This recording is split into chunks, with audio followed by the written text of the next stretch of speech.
Most people think a weak currency is a sign of a weak country. That's the story we're told in the West. Strong nations have strong currencies. Weak nations have worthless money. But what if that's wrong? What if keeping your currency weak is not an accident, but a strategy? For decades, China did exactly that. It deliberately devalued the yuan, not because its economy was collapsing, but because it wanted leverage. And that single decision reshaped the global economy. To understand how, we need to go back to the late 1970s. China had just emerged from the chaos of its Cultural Revolution. Its economy was closed, its people poor, and its industries outdated. Then came Deng Xiaoping, who launched a series of reforms in 1978 that opened China to global trade. Factories sprouted up, foreign investors were invited in, and Beijing's goal was clear: industrialize at lightning speed. But how do you sell your goods to the world when you're starting from behind? You make them cheap. Dirt cheap. And the fastest way to do that was through the currency. Here's where most people get lost in jargon. Let's strip it down. Imagine the yuan should naturally trade at 5 per dollar. In a free market, booming exports would push its value higher, maybe for yuan to $1. That would make Chinese goods more expensive abroad. But China didn't want that. So instead, its central bank forced the exchange rate to stay much weaker, at times around 8 yuan to the dollar. How? By constantly buying up dollars and selling yuan. By 2014, its dollar reserves peaked near $4 trillion. The result? The yuan stayed cheap. Chinese goods stayed dirt cheap. And American consumers filled their homes with made in China products. Think of it like this. It was as if a major sneaker brand could sell its $50 shoes worldwide for only $10, even though they could easily charge more. In the short term, they'd lose some potential profit. But in the long term, they'd wipe out competitors until they dominated the market. That's exactly what China did with its currency. It undersold itself to buy global dominance. And it worked. Through the 80s, 90 segundos, and early 2000s, Chinese factories exploded. Trade surpluses soared. Western consumers loved the low prices. Walmart became the temple of globalization, its shelves stacked with Chinese goods. But while Americans thought they were winning with cheap TVs, cheap clothes, cheap everything,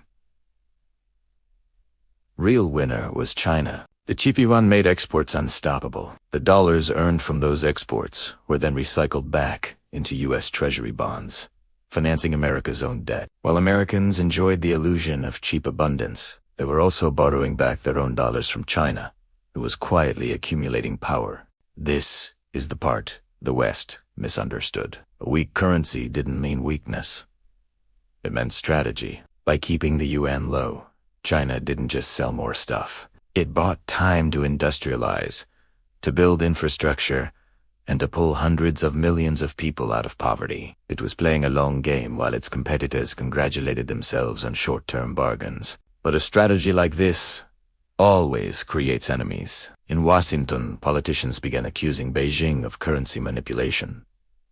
And they weren't wrong. China absolutely was intervening. But manipulation makes it sound shady, like cheating at cards. In reality, it was called geopolitics. A cheap yuan meant America's shelves were full, but it also meant American factories were closing. Manufacturing jobs moved overseas, hollowing out industrial towns. In the short run, consumers celebrated. In the long run, the industrial base of the West eroded, while China's industrial machine grew stronger every year. And here's the paradox. In the United States, a strong dollar was always seen as a badge of honor. In China, a weak yuan was not humiliation. It was leverage.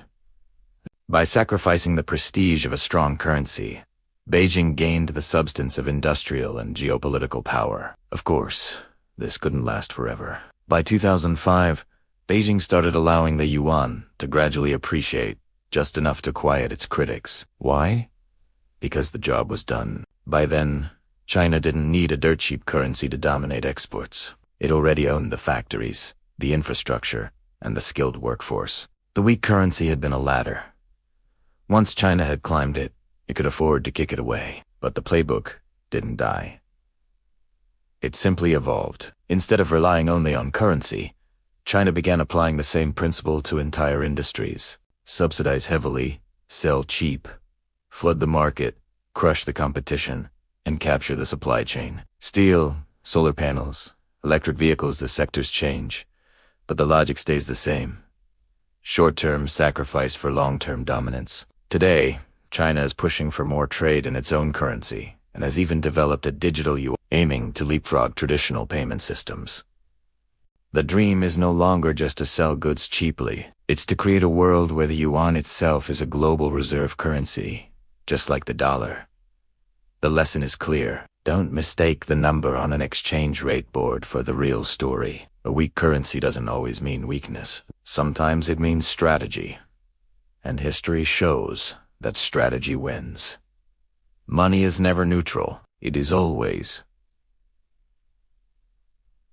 weapon. If this gave you a new perspective, hit subscribe. History has the answers. I'll show you where to look.